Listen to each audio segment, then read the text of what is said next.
आम्ही अंगणवाडी कर्मचारी शासनाच्या कुठल्याही योजना ज्या राबवल्या जातात त्याचा मुख्य कणा आहोत। शासन विविध योजना ह्या काढते आणि आमच्यावर त्या लादल्या जातात। ICDS चे मुख्य काम हे बालकांच्या पोषणाचे आणि शिक्षणाचे आहे। ते काम बाजूला राहून मुलांच्या पोषणाचे मुलांचे कुपोषण होत आहे आणि शिक्षणावर सुद्धा परिणाम होत आहे।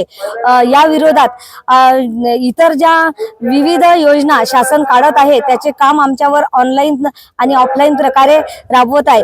आणि त्यात सर्वात मोठे म्हणजे लाडकी बहीणचे काम, जे लाडक्या बहीणचे फेर तपासणीचे काम सुद्धा आता आमच्याकडे दिलेले आहेत। त्यामुळे अंगणवाडी कर्मचाऱ्यांना भरपूर प्रकारे त्रास होत आहे आणि तो त्रास आता आम्ही सहन करणार नाही। त्यामुळे त्या कामावर आम्ही आता बहिष्कार टाकत आहे आणि त्यासाठीच 12 तारखेला आमचा संप आहे आणि त्या संपाद्वारे आम्ही सर्वांपर्यंत पोहोचवणार आहे। लाडकी बहीण हे काम आमचे नसून इतर खात्याला ते देण्यात यावे अशी आमची या संपात मागणी आहे।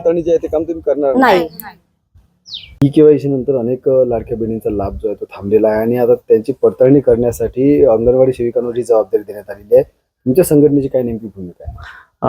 मुळात अंगणवाडी सेविकांकडे काम देणं हेच मुळात गैरलागू आहे।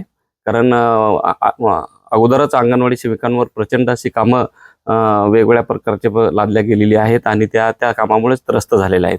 मुळात महिलांचं आरोग्य, पोषण आणि पूर्वप्राथमिक शिक्षण या माध्यमातून या अंगणवाडी सेविकांचं काम चालतं, परंतु पूर्वप्राथमिक शिक्षण बाजूला राहिलेलं आहे आणि पुरस्कार देण्याचं मुलांना काम बाजूला राहिलेलं आहे आणि अशा पद्धतीचं जे काम कुठल्याही प्रकारचं या ICDS संबंधित नाही। खरं म्हणजे हे काम राजकीयच काम आहे आणि ते काम लादण्याचं काम या अंगणवाडी सेविकाकडून केल्या जात आहे। त्याच्यामुळं अंगणवाडी सेविकांनी या कामाला स्पष्टपणे विरोध केलेला आहे आणि केवायसी करणं आणि त्यातूनच बाकीचे जे ऑनलाईन कामं आहेत त्यामुळे त्या त्रस्त झालेल्या आहेत। सर्वच अंगणवाडी सेविकांनी नकार दिलाय, बहिष्कार टाकलाय का? जिल्ह्यातल्या सगळ्याच अंगणवाडी सेविका मदतनीसांनी त्याच्यावर बहिष्कार टाकला।